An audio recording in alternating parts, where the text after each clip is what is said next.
Kore bege hufanga he talamalo e whanua. Tapu mo tangata whenua o Tāmaki Makaurau. Tapu mo whanau Hawke, Halot, o Hamatapure. Ka tā mo I ki motuat ki whakahaupe whatongi a koe. Kia ora, my name is Pakilau Aotearoa Manase Lua. I am a member of the community here at Tāmaki Makaurau. And I want to share some stories and a few lessons from the last time our communities were faced with natural disaster here in Tāmaki Makaurau, here in Auckland. And also we were involved in the Hawke's Bay flooding, not long after the Auckland flooding. So I'm a part of the Aotearoa Tonga Response Group. I'm the co-chair with Anahila Kanongata'a. And we have a group in Aotearoa who responded because we felt that the local council were very slow to respond. And so the community thought, well, let's do it ourselves. And that's what we did. We basically got together some like-minded people we worked with in the community previously when the Tongan eruptions happened last year, the year before, sorry. We mobilized our communities and we sent 90 containers of food and resources back to Tonga over a period of about a month and a half or a bit longer. So we were used to working together. And previously the community had rallied to support the rollout of vaccination stuff for COVID.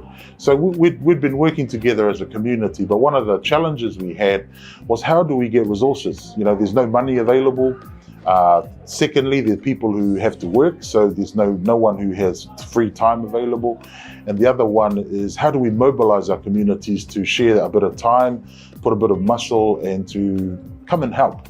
So we were able to do all of that because we had the right people to support. So we had church ministers, we went to all the church leaders of the various groups, helped the different communities and families who needed help.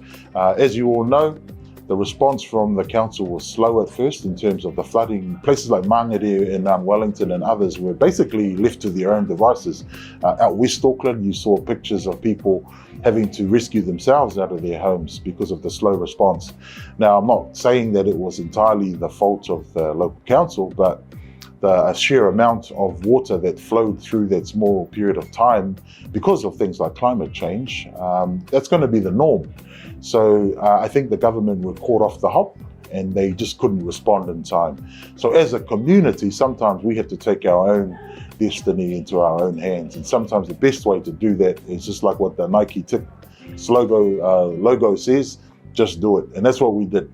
So the Tongan community mobilized, and during that first initial week after the flooding in Auckland, we were able to get out and help people get all the wet stuff out of their garages, clear their rubbish, because obviously there were no resources around that.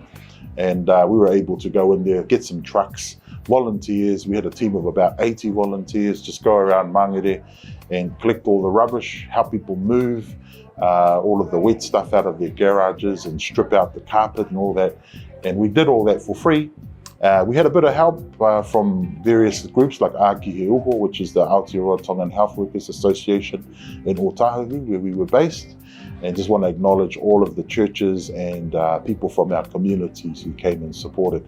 So that's a big lesson for us as a community here in Aotearoa. Sometimes we over-rely on government agencies and local councils, but the truth of it is that we're the best people to look after our own issues and look after ourselves. And we do that with love, respect, and working together as a community. Tua whātu, it's a pleasure to be part of this program, and all the best to the MANAVA crew.